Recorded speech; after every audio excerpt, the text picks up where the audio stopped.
gentlemen, the President of the United States, Donald J. Trump.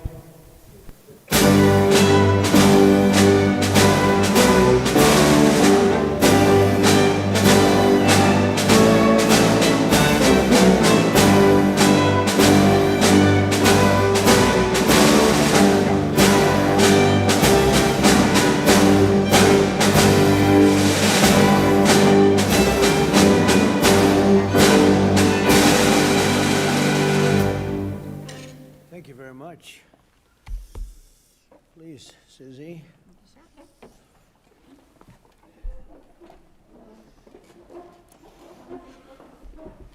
No place like the White House. Do we agree? Agreed. Right, Mr. Kraft? No place like the White House. Thank you very much for being here. Appreciate it. And we'll maybe discuss a couple of general topics. This is a board meeting for the Trump Kennedy Center, but we'll go into a couple of other things that we have the media present. It's always present, unfortunately, constantly. And I'll say a few words about what's happening in the Middle East. And if you have a couple of questions, we'll do that, and then we'll get on with our board meeting. So thank you very much for being here. We have a wonderful group of very, very smart, talented patriots at this table. Our powerful military campaign to end the threats posed by the Iranian regime continued in full force over the past few days. They have been literally obliterated. The Air Force is gone. The Navy is gone. Many, many ships have been sunk. They're warfighting ships, but I guess they didn't know how to use them. And anti-aircraft is decimated, their radar is gone, and their leaders are gone. Other than that, they're doing quite well. They've been a terror for 47 years, and now I guess the world, through the United States, with the help of Israel, is doing what should have been done many years ago. Should have been done many years ago. Since the beginning of the conflict, we've struck more than 7,000 targets across Iran, and these have been mostly commercial and military targets. We've achieved a 90% reduction in their ballistic missile launches and a 95% reduction in drone attacks. The missiles are trickling in now at very low levels because they don't have too many missiles left. We've also attacked the manufacturing plants, the places where they manufacture the missiles and the drones, and that's going on today. We just hit 3 of them today.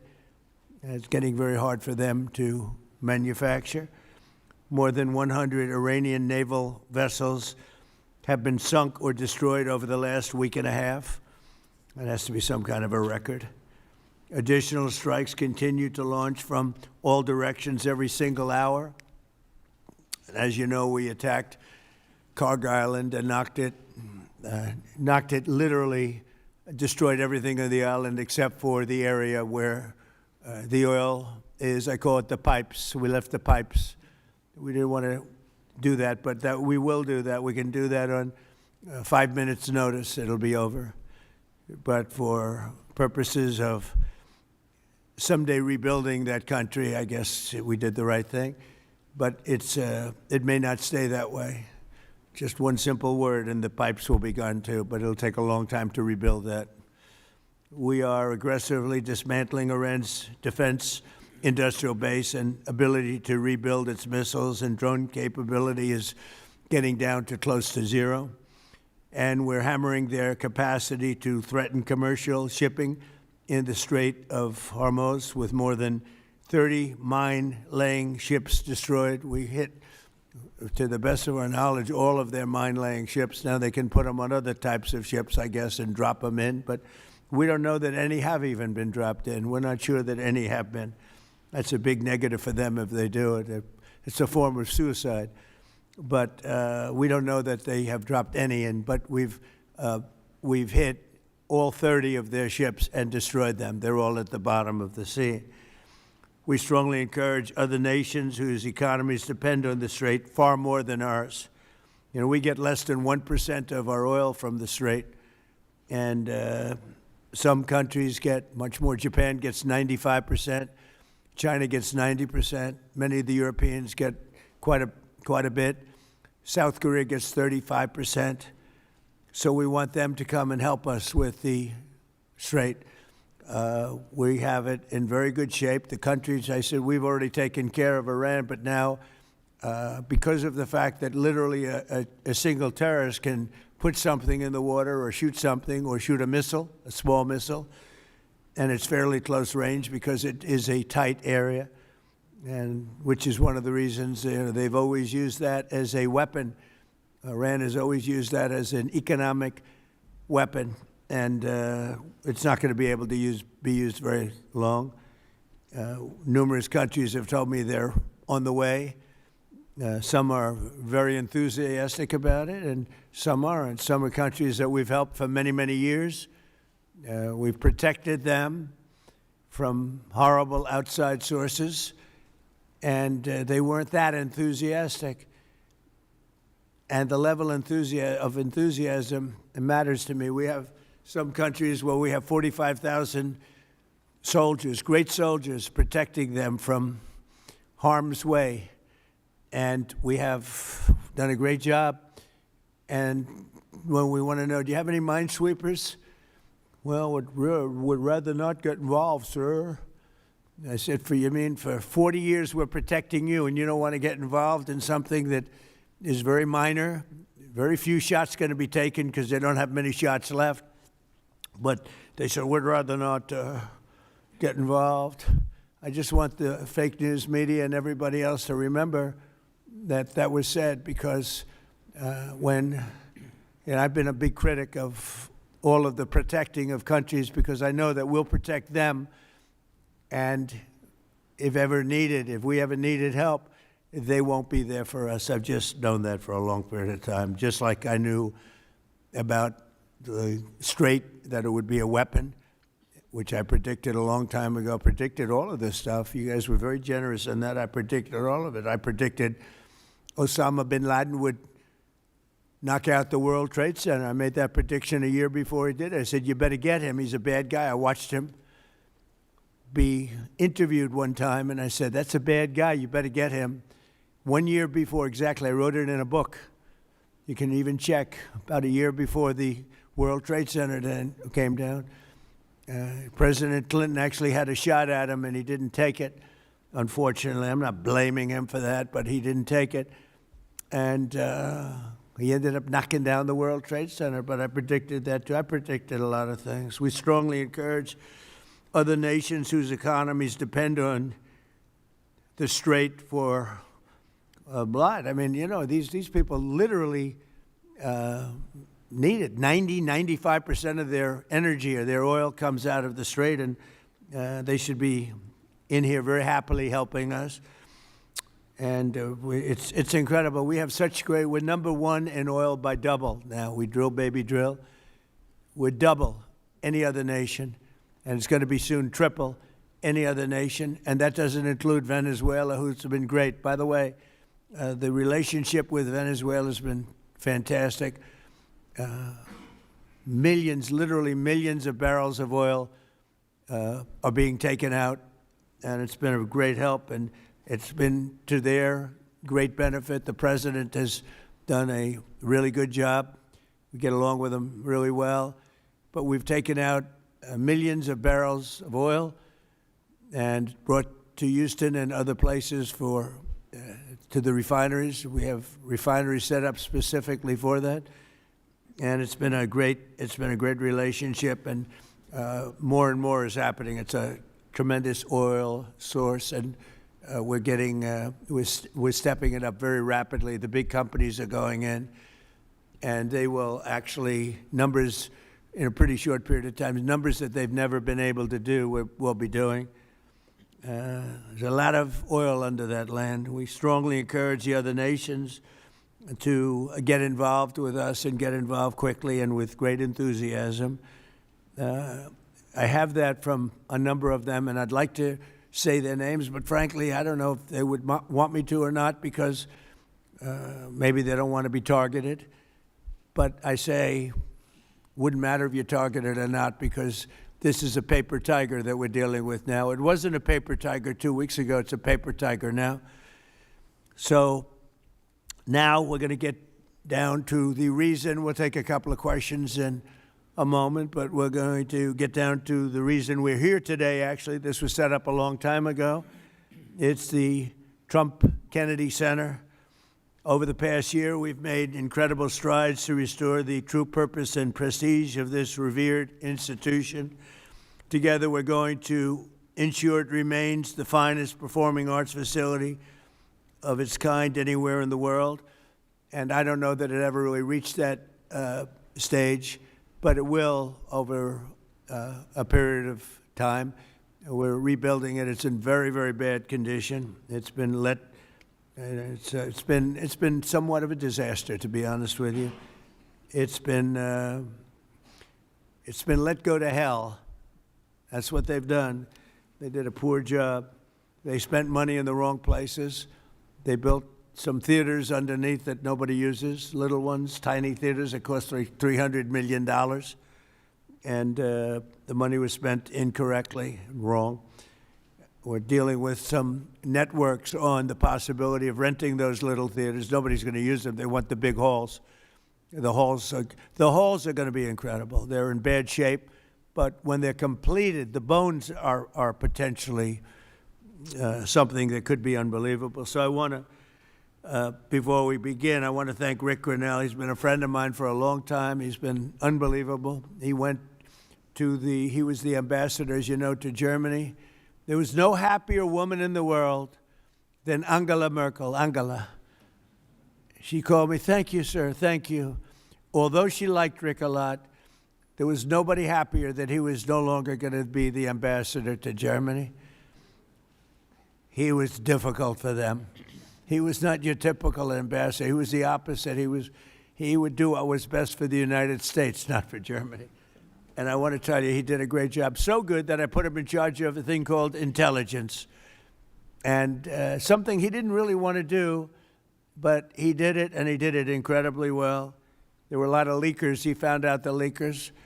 And when he didn't find out who the leaker was in a certain area, he fired everybody. And he went into one room where there was leaks coming out. These are long-term problems that these various places have had. And he said, "Who's the one that leaked this?" And they wouldn't admit it, so he fired the whole room. And he did a good job, I'll tell you. He was very good. And during this transition period, I asked Rick if he would run it, because we wanted to see. And if you remember when we first took it over, I didn't do it with enthusiasm. I did it because somebody had to do it. I had to turn it around because it was failing. It would have closed, and physically it would have almost fallen down. It was in very bad shape. The steel columns outside, as an example, were meant to be covered. You know, exposed steel is unusual to have in building. What I do best in life is build. I build buildings really well and under budget and ahead of schedule. That's what I do, unlike the Fed building, which is going to cost billions of dollars. It may never open. I mean, right now, we have a wonderful Kevin, a wonderful new head of the Fed coming in. I don't know if he'll ever be able to occupy this complex that was destroyed by Jerome Too Late Powell. I call him too late because he's always too late with interest. Should cut interest rates. He should cut them right now. They should have a special meeting. What's a better time to cut interest rates than now? A third grade student would know that. But that's a terrible thing. But what I do is build. I build great stuff. And what we're going to do is, right outside. In fact, if you look behind me, see the nice gold curtains? If you want to look into a nice foundation and you want to see a lot of work, very deep, very, very deep for specific reasons, we have a magnificent ballroom being built, because this is the biggest room, and it holds like 98 people for dinner.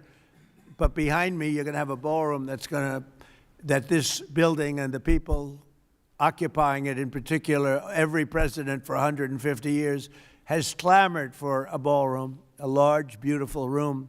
This is a cocktail room, and this will actually be, this whole floor will end up being a cocktail room for the cocktail area, or pre-area for the ballroom before dinners. So we'll have heads of state. We can't even do a heads of state dinner.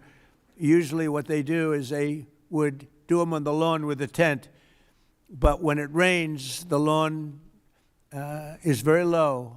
And you know the land in Washington. It was built on swampy, wet land. And when it rains and you have the king of Saudi Arabia, we have as an example the king of the UK, I would say king of England, who's a great guy. He's coming in very soon. And when it rains, you know what happened? The rain would go over their feet. It would be about 4 or 5 inches over their shoes. This was not good. So, and it rained a lot. So we're building, finally, because I do that. And by the way, no taxpayer money. I want to put that, zero. It's going to be, it's on time, on budget. It'll be under budget. Be literally, we're having it under budget other than we've upgraded it in terms of the marbles we're using. We're using onyx and stones that are incredible. But it'll be something really spectacular. I'm looking at Mr. Steve Wynn, who's over there. He built a spectacular building, and he knows Trump builds a spectacular building. I build better buildings than him. I don't care what he said. But Steve is over here, and he really, with his incredible wife, Andrea, and thank you both for being here. Andrea's on the board, and Steve is so in love with his wife, he asked whether or not he could come. And I can say the same thing for the great Bob Kraft. He's got a wife that's so wonderful. He said, do you think I could come? She didn't have to accept that, you know. She could have said no. But Bob said, I would like to come. So, Bob, we will not let you vote, although his vote would be a good vote. He will vote for the proper thing. But it's good to have you both here. These are two great couples that know a lot about the things I'm talking about, like fixing, whether it's building a stadium or building a building. We know they know how to do it. So thank you, Steve, very much. But we've made incredible strides over the past year. If you remember, I said I want to run it for a year just to see, because the place is falling down. It's horrible. Air conditioning, heating is going to be ripped out in its entirety, and it needs new. It's old. It's, how many years is it, Rick? What's the total? 50, almost, yeah, over 50. And we have 50-year-old air conditioning, more than that, actually. And it's in bad shape. Everything's in bad shape. It's got to be redone. So I said, let's run it for a year just to see how it works. It's better than, you can't just go into something and try and figure it out. And we figured it out over the year. And you have to close it, putting new marbles in, beautiful, beautiful marbles. When you do marbles, you can't have people walking over the marble every night as it's drying and setting and going to a play. So we thought the best way, what I know best in the world is construction. The best way to do it is close it, do it properly, and reopen it, have a grand reopening. And when it's finished, it's going to be far better than it was when it was originally built.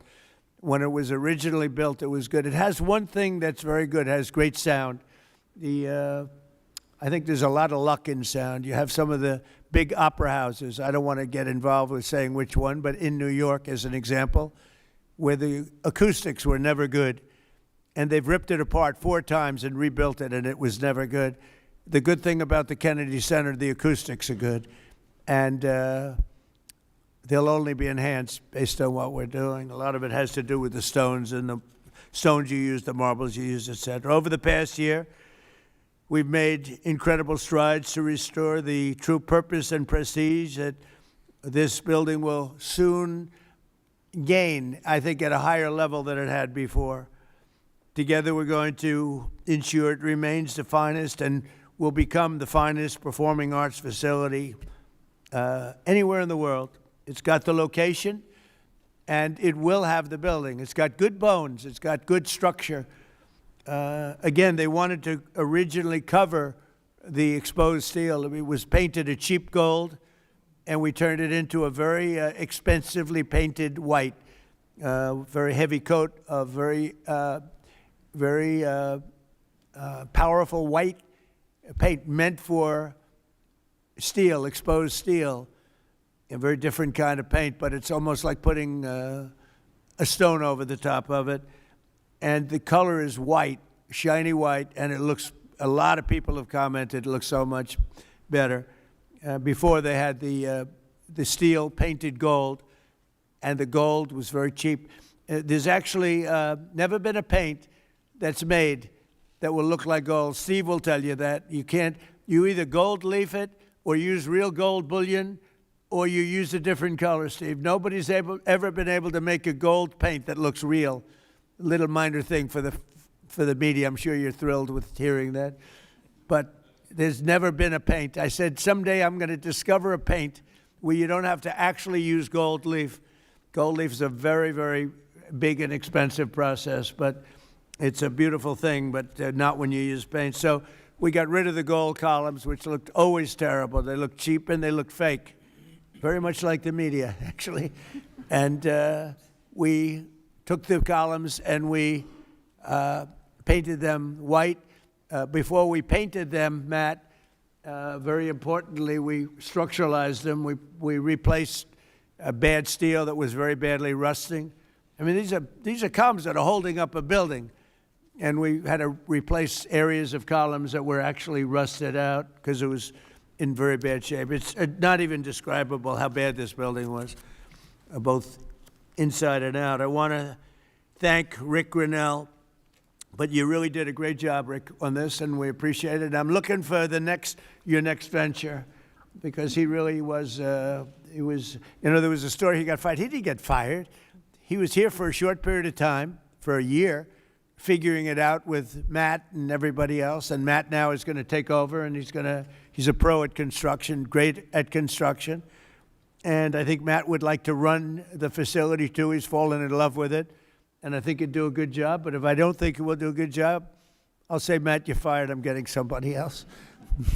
So you're under no pressure, Matt, okay? It's like Bob Kraft. If a football player doesn't perform well, typically you will fire him immediately, Bob. Do you ever let them stay around for 4 or 5 years if they're bad? Not too many times, right?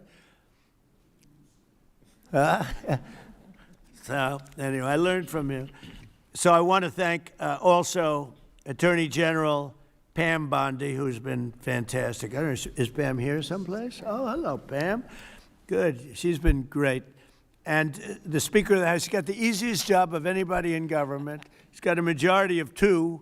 I don't like to say 1 because it varies, but between 1, 2, and 3. And I think you're the only man that's ever lived that's able to be very happy about it. In fact, when we get up to 3, every once in a while we get up to 3. Actually, for a period of time, we had it up to 4, and then we had a death. And death is very bad when you're the Speaker and you have a majority of 2 or 3. But we had a death, and then we had another death, and we had some things, and but we're looking very strong. We had one man who was very ill. It looked like he wasn't going to make it. I don't know. I won't mention his name. Should I? Do other people know his name? Do you want to mention it? He'll be proud. Go ahead. Tell him the story. Okay. Well, thank you, Mr. President. Congressman Neil Dunn of Florida had some real health challenges, and it was very serious, and had a pretty grim diagnosis. And I mentioned it to the president, and I said, Congressman Dunn is a real champion and a patriot because he's still coming to work. And if others got this diagnosis, they would be apt to go home and retire. And What was the diagnosis? It was, I think it was a terminal diagnosis. He would be dead by June. Okay, that wasn't public, but yeah, okay, that's. It was grim. That's what I was going to say. I don't think with he a heart mind. problem, by the way. This was a heart problem. So, long story short, the president called him to encourage him and thank him, and they had a conversation. And the president mentioned in the course of the conversation, I ought to get my doctors involved, and they did. And within a number of hours, they took him to Walter Reed Emergency Surgery. The man has a new lease on life. He acts like he's 30 years younger, and he walked into the conference meeting, and we thought we'd seen a ghost. And I spoke with him over the weekend, and he's encouraged and thankful, and he thanks the president for his leadership and intervention. And thank you. He It's actually amazing. called Mike. Mike called me and he said, "Sir, we're up by 3, but we're going to lose 1 by June." I said, "Who?" "Neil Dunn. He's a great congressman, incredible." He called to say that he was terminal, really bad heart. There's nothing they can do. I said, that's bad. Number one, it was bad because I liked him. Number two, it was bad because I needed his vote. But he really said, he said, Mike, I'm going to last this out for the president and you, and however long I live, I mean, it looks like June is the time, but however long I live, I'm going to be voting for you. I mean, how many people are going to say that? Most of them are going to say, Mike, I'm retiring immediately. That's the end. He's an extraordinary But man. he didn't do that. It was really impressive. And then I realized I have doctors in the White House. The White House doctors are incredible. And they've helped me with other people. They're helping me with people right now. People that are very sick are like they're miracle workers. And I said, I have to call them. And I called the two doctors. They're both great. And they immediately went over to see the congressman. And he was on the operating table like 2 hours later. Yeah. And it was a long operation. They gave him more stents and more everything that you could have. I think he's got everything that you could possibly have. And they called up. They said, sir, I think he'll be fine. I said, you got to be kidding. He said, I think he'll be fine. And Mike was telling me the story that the other day he came into a meeting for the first time in a long while. Go ahead.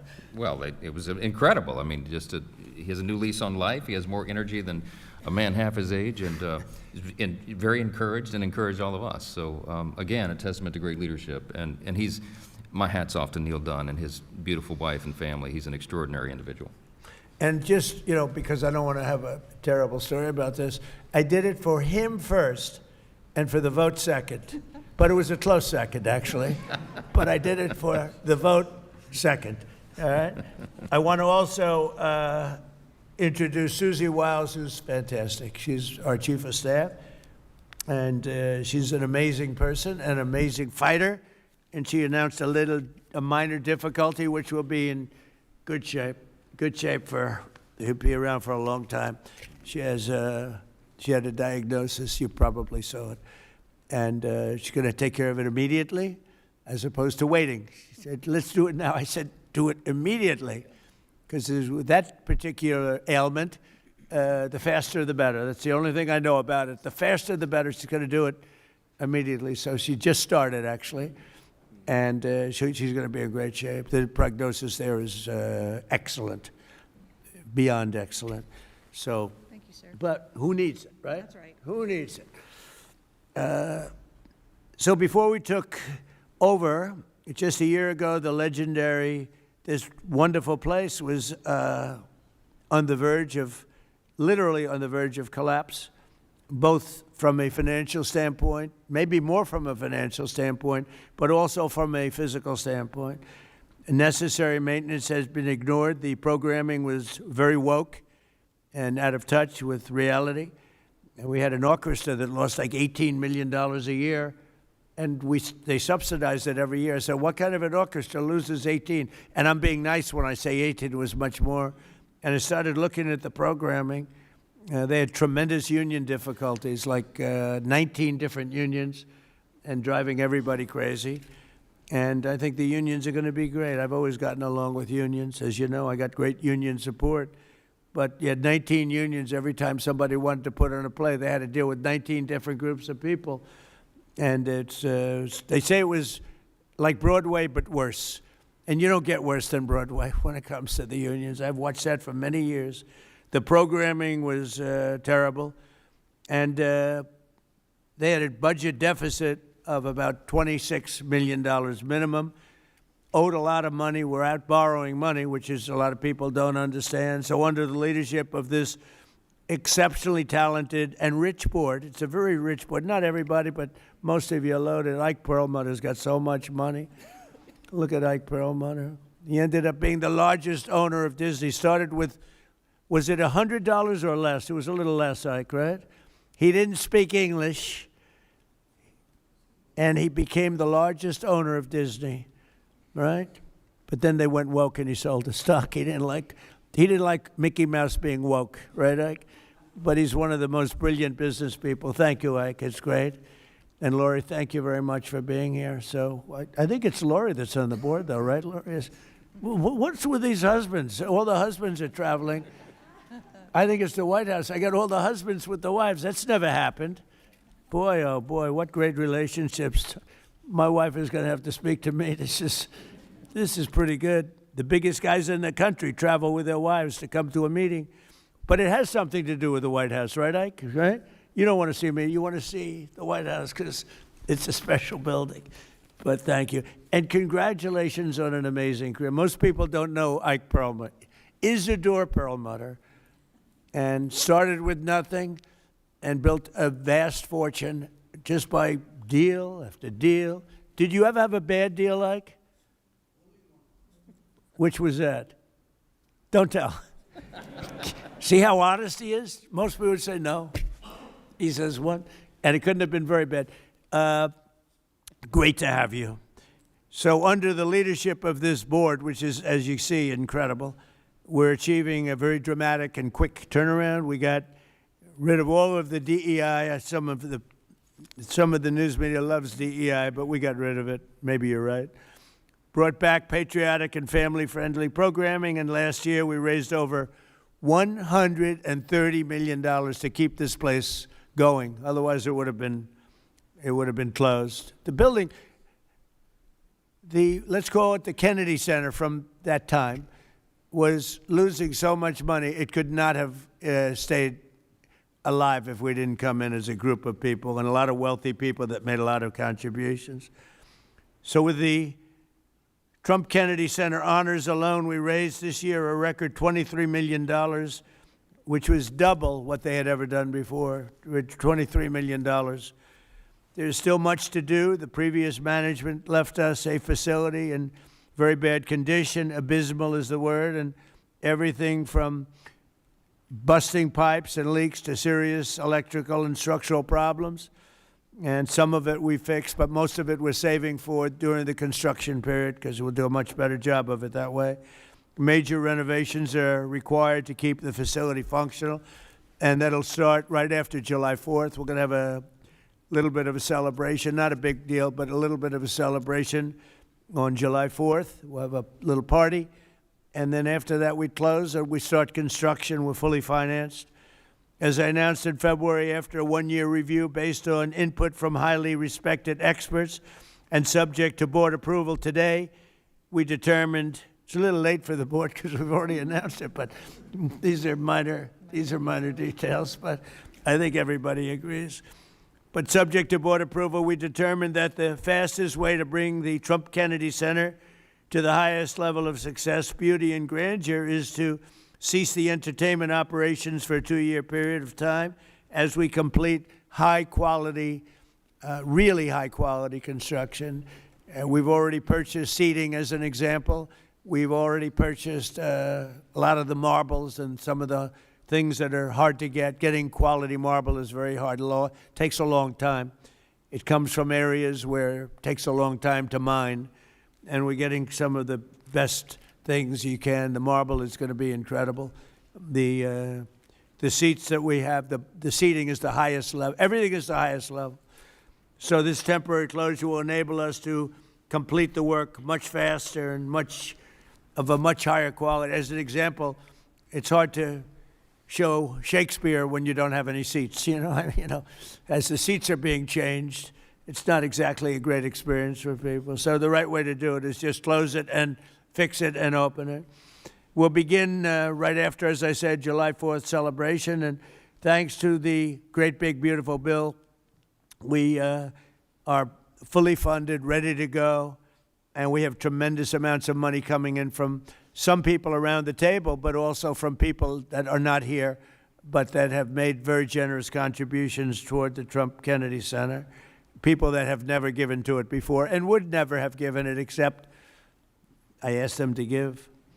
So, Rick, I thank you very much for the job that you've done, and I'm delighted that you really are. You did a great job.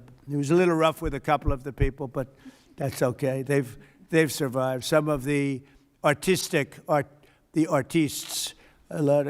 took a pounding from Rick. It's almost like this guy right over here, Anthony. He knows what it is to pound people. Right, Ike? Anthony knows. Anthony's another great. You're not on the board either, Anthony. You're here with your wife? Oh, what's going on here? The most successful people, they're all here with their wives.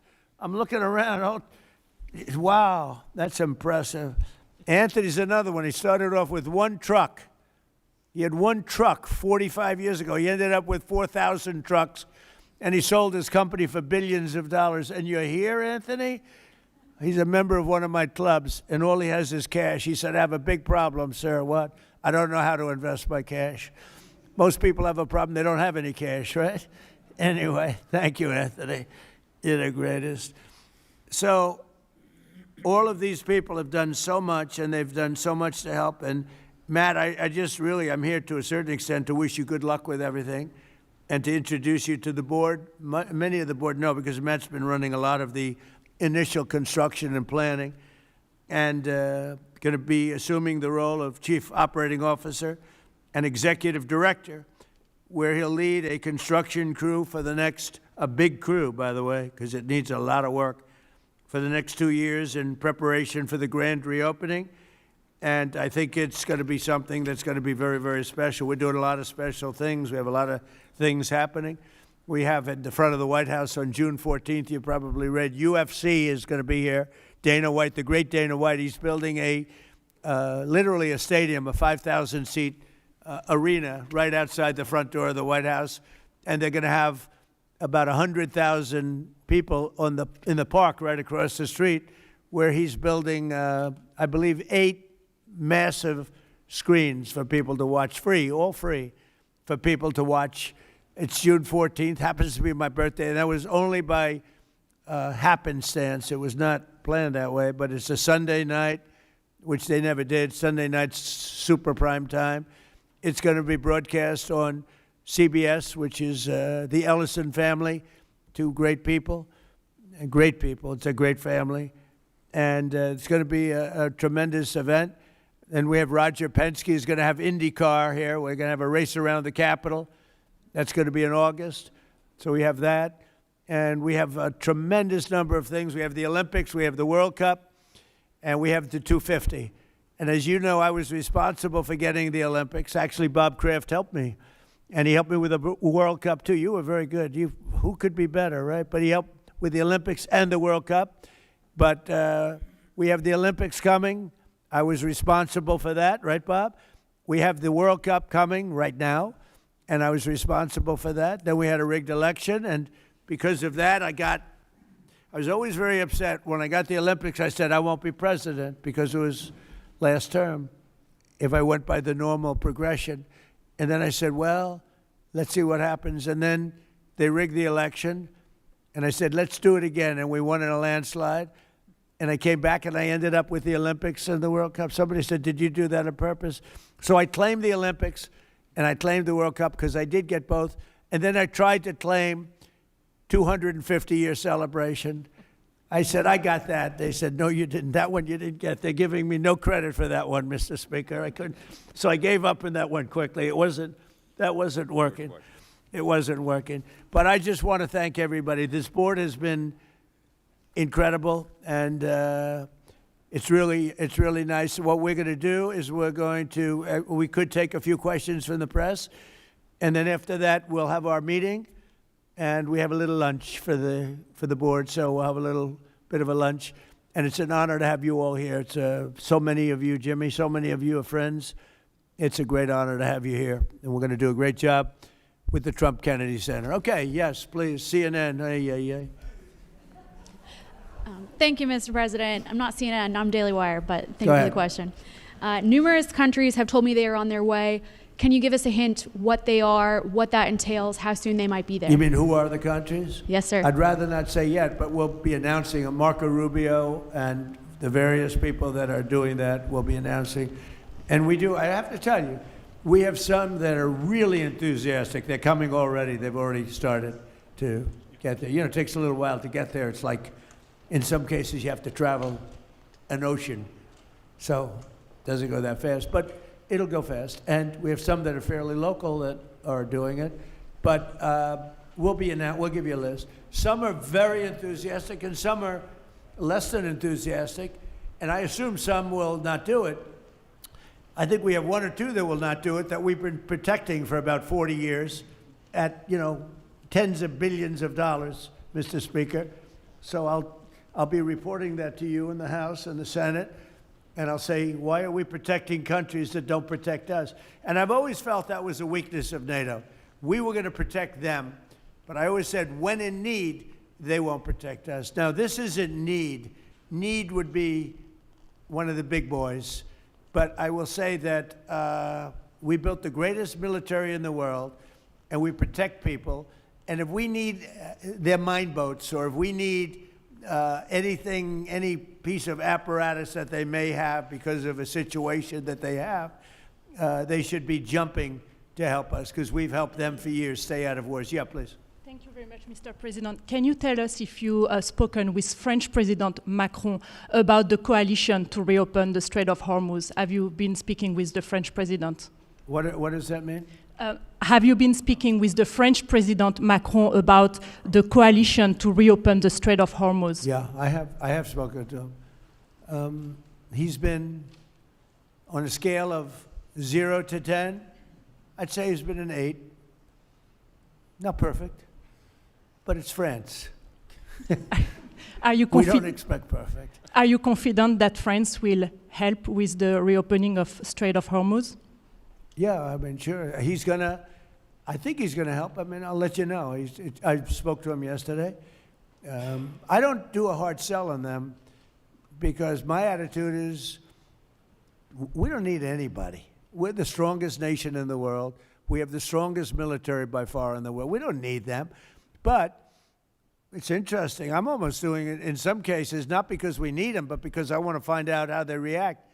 Because I've been saying for years that if we ever did need them, they won't be there. Not all of them, but they won't be there. I was very surprised with the United Kingdom, because the United Kingdom, 2 weeks ago, I said, why don't you send some ships over? And he really didn't want to do it. I said, you don't want to do it. We've been with you. You're our oldest ally. And we spend a lot of money on, NATO and all of these things to protect you. I mean, we're protecting them. We're working with them on Ukraine. Ukraine's thousands of miles away, separated by a vast ocean. We don't have to do that, but we did it. Well, Biden did it. I mean, I have to be honest with you. Biden got taken to the cleaners. But we worked with them in Ukraine. We don't need to work with them in Ukraine. And then they tell us that we have a mine ship around, and they don't want to do it. I think it's terrible. No, I was very surprised. I told him, we requested 2 aircraft carriers, which they had, and he didn't really want to do it. And then right after the war essentially ended, meaning they were obliterated, he said, I would like to send the aircraft carriers. I said, I don't need them after the war has ended and won. I need it before the war. So I was very upset with, not upset, I was not happy with the UK. I think they'll be involved, yeah, maybe. But they should be involved enthusiastically. We've been protecting these countries for years with NATO, because NATO is us. You can ask Putin. Putin fears us. He has no fear of Europe whatsoever. He fears the United States of America and the military that was built by me in the first term. Yeah. President, you mentioned the significant amount of oil that China derives from the Middle East. What is the status of your conversation with President Xi in terms of getting China to cooperate, in terms of making the Strait of Hormuz safe for those oil tankers? Yeah, so China is a great example. They get 91% of their oil from the Hormuz Straits, which we protected for years. And it always bothered me that we have these countries. Japan gets 95% of its from the Straits, the Hormuz Straits. And it always bothered me that we're protecting and we don't need them. We didn't need them before we started Dig We Must. Dig Me Must, that's the Trump policy of lots of oil. And we didn't use them very much. It used to be at 10%. Now it's at almost 0. We don't need, we don't need oil. We have all the oil we need for ourselves. It's one of the great assets that we have. We have more than double what anybody else in terms of oil production. We're at more than double any other country. So we don't need it, but we did it. It's almost, You could say we did it out of habit, which is not a good thing to do. But we did it because we have some good allies there. We have some great Middle Eastern countries there, Israel there. So we did it for a lot of reasons. But it always amazed me that we did it. We never asked for reimbursement. And it was really there to serve other countries, not us. And by the way, we have the Sugar King. Same story. Look at that. Alfie von Hool. Alfie, thank you both very much. Huh? That's Pepe here. Pepe. Hi, Pepe. How are you? How are you? Is Alfie in the backstage? No. Huh? Is he sitting back there waiting for you? No? You doing all right? Pepe is a great friend of all of ours, I think, in the room. Tremendous. And we appreciate you being here. Great to have you. Thank you. Mr. President, honored. That's great. Both of you. Thank you very much. So go ahead, please. Mr. President, you've said that Iran does want to make a deal. Now, into the third week of this bombing campaign, what would that deal look like? What are the asks that you're making of the They government want to in make a Tehran? deal. They're talking to our people. I don't know if they say that to you. Maybe they do, maybe they don't. Don't forget, they are a country that for years, I didn't know this until recently, they're a country based on disinformation. And now they're using disinformation plus AI. And that's a terrible situation. That's a terrible situation. They showed all sorts of things happening in the last 2 weeks that never happened. Between their kamikaze boats that don't exist, between blowing up the aircraft carrier, one of the great ships in the world, the Abraham Lincoln, on fire. They showed it on fire. I called the general. I said, General, what's with the Abraham Lincoln? It looks like it's burning down. No, it's not burning down. Not a bullet was ever fired at it, sir. They know better. I said, this is my first glimpse of AI and what they've done with it. They showed buildings in Tel Aviv burning to the ground, high-rises burning. They showed buildings in Qatar. They showed buildings in Saudi Arabia burning, and they weren't burning. They weren't hit. It was all AI-based. Terrible. It's terrible. And that's their only, I think that's the only thing they do well. They're negotiating, and we always talk. When, somebody said, well, would you talk? Why would you even talk to them? I talk to everybody because sometimes good things come out of it. But I don't know if they're ready yet. They're taking a pounding. I don't know if they're ready yet. And we don't even know their leaders. Look, all of their leaders are dead, as far as we know. But they're all dead. We don't know who we're dealing with. We knocked out the first group. Then the second group met, 88 met to pick the leader because the first group was all dead. And the second group got knocked out. They're all dead. Then a third group met. I would think they're a little nervous about meeting. I don't know if they're nervous. Maybe they're not. Maybe they're crazy. If they're not nervous, then they're crazy. But we met with the next group, but we don't know who their leader is. We have people wanting to negotiate. We have no idea who they are. Yeah, please, Peter. Thanks, President Trump. What are your advisors telling you about the Ayatollah's son, the new supreme leader? What are they telling you about him? Well, it's not only them, it's you people. I mean, a lot of people are saying that he's badly disfigured. They're saying that he lost his leg, one leg, and he's been hurt very badly. Other people are saying he's dead. Nobody's saying he's 100% healthy. And he hasn't spoken because the Ayatollah would sit and he'd spew hate from a form of a throne. Not as nice as a throne. I like the English throne much better. But it was a fancy chair. But he'd spew hate from his chair. But you'd see him a lot, right? This one, we haven't seen at all. So that could be for a lot of different reasons. We don't know, Peter, if he's dead or not. Now that you've announced... I will say this, nobody's seen him, which is unusual. Something else. Now that you've announced that the U.S. has destroyed all of Iran's mine-laying ships, Why can't the U.S. just immediately reopen the Strait of Hormuz? Well, we could, but it takes two to tango. We have to get people to take their billion-dollar ship and drive it up. If when Pepe has his big sugar ships coming around and they cost $1 billion, and we say, I think it's okay now, Pepe, take your ship, drive it through the Strait of Hormuz. He may say, let me wait a little while, because it takes ship owners, and these ships are very expensive. They can cost up to $2 billion. So they don't want to take a chance that, gee, I think you'll be okay. They got to know it. So they don't have to set, we don't know if they even set any mines. But the thought that they may have is enough to keep people from saying, we don't need it.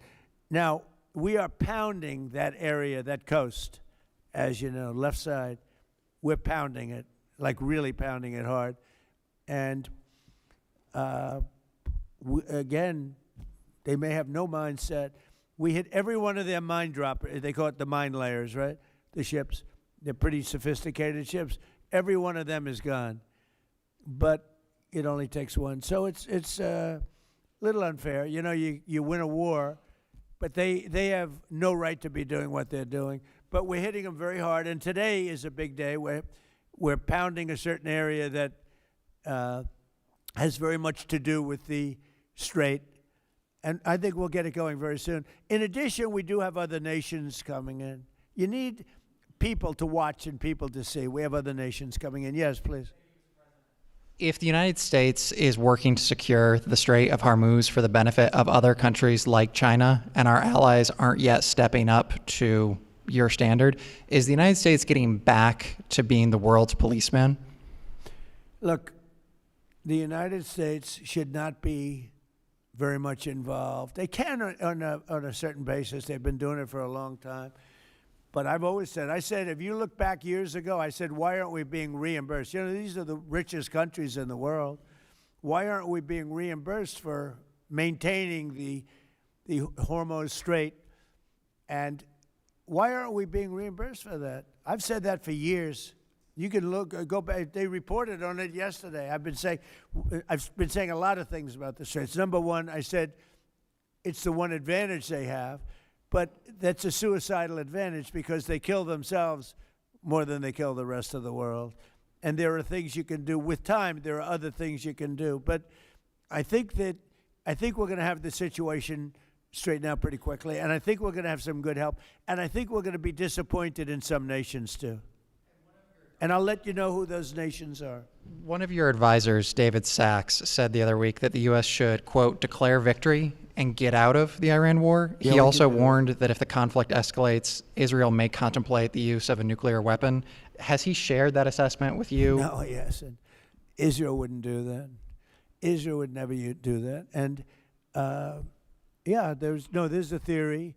You've pounded them to hell, and you could just leave now, and it'll take 10 years for them to build back not nearly what they have right now. And I guess that's another theory. But we want to have it ended so that another president doesn't have. Look, for 47 years, no president was willing to do what I'm doing, and they should have done it a long time ago. It would have been a lot easier. There's no president that wanted to do it, and yet every president knew. I've spoken to a certain president, who I like, actually, a past president, former president. He said, I wish I did it. I wish I did, but they didn't do it. I'm doing it, yeah. Which president? I can't tell you that. I don't want to embarrass him. It would be very bad for his career, even though he's got no career left. Go ahead, President, please. you mentioned. How about the man right Thank you, sir. Mr. President, you mentioned that you're not entirely sure who you're dealing with, who the leadership is in Iran. Do you see a viable opposition movement still in that country following all of the protests that we had seen before the airstrikes and kind of an opposition movement that could become a viable leader in Iran? Well, the biggest problem, and we have brave people in this room, but the biggest problem that I see is that, they put out a warning, and we have the warning. We get everything they get. And it said any protester that goes onto the street will be immediately shot and killed. This is a little tougher than the American way. This is not. this is not quite as tough as, nobody can believe it. So I can't imagine, they don't have guns, and the other ones have guns. Highly sophisticated machine guns and AK-47s and other kinds of guns.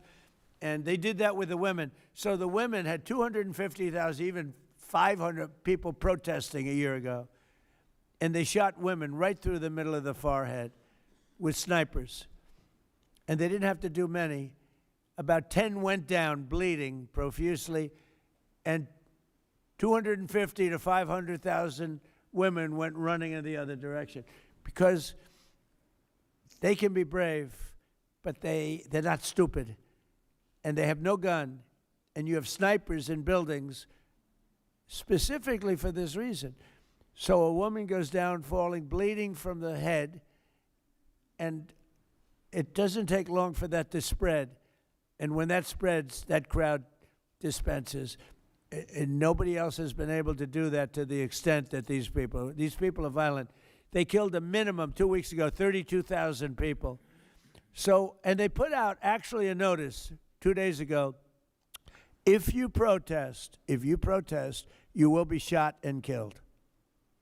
So, I don't know. I would say Mike Johnson's the only person I know who has the courage to go out in that kind of an atmosphere. I don't think so. Right? Yeah. Have your advisors told you anything in terms of how long we can expect gas prices as high as they are right now? I don't need advisors to tell me that. I know what it is. You know, the Prime Minister of UK, United Kingdom, yesterday told me, I'm meeting with my team to make a determination. I said, you don't need to meet it with the team. You're the Prime Minister. You can make your own. Why do you have to meet with your team to find out whether or not you're going to send some minesweepers to us or to send some boats? I said, you don't have to meet with your team. It's the same thing here. I can tell you that when this is over, oil prices are going to go down very, very rapidly. So is inflation, so is everything else. But frankly, much more important than short-term, even long-term oil prices, you can't let the most violent, vicious country in the last 50 years have a nuclear weapon, because the Middle East will be gone, Israel will go first, without question, and they'll certainly take a shot at us before we get our act together and say we got to take them out. You can't let Iran, who's truly a nation of great terror and power. Look what happened in the last 2 weeks. They weren't supposed to go after all these other countries in the Middle East. Those missiles were set to go after them. So they hit Qatar, Saudi Arabia, UAE, Bahrain, Kuwait. Nobody expected that. We were shocked. And the other one, you know, they fought back. They could have yielded. But think of it, if we weren't around, they had tremendous power. They had thousands of missiles, most of which we've terminated. They had thousands of drones. They were making drones and missiles all over the place. We've knocked out most of those factories. I mean, now they're sending out 2 or 3 missiles. Now, you know, they've still got some. They might have 8% left. But mostly they've been eliminated. They've been terminated by what we did and what Israel did too. Yeah, please. Israel is expected to expand its ground offensive in southern Lebanon to go after Hezbollah. Have you discussed that with Israeli leaders? Yeah. And does the United States support a potential Israeli invasion of Lebanon? Yeah, no, I did. And I know look, Hezbollah is a problem. It's been a problem for a long time, not just now. And it's a certain area, because I was with the other night a person whose parents live in Lebanon. This is a very substantial person, wealthy person, whose parents live in Lebanon. I said, really? How do you live in Lebanon? Your parents are living? Oh, yeah, they live there. And over the years, they've gotten used to the fact that it's being bombed. But they explained to me that it's really a different section of Lebanon. It's a section where Hezbollah is. And they get used to it, I guess. I don't know. I mean, people live in Ukraine. You would think they wouldn't live in Ukraine, but they live in Ukraine. I don't know that I'd do that. but they live in Ukraine, they live in Lebanon. Hezbollah is a big problem, and they're rapidly being eliminated. Thank you very much, everybody. I appreciate it.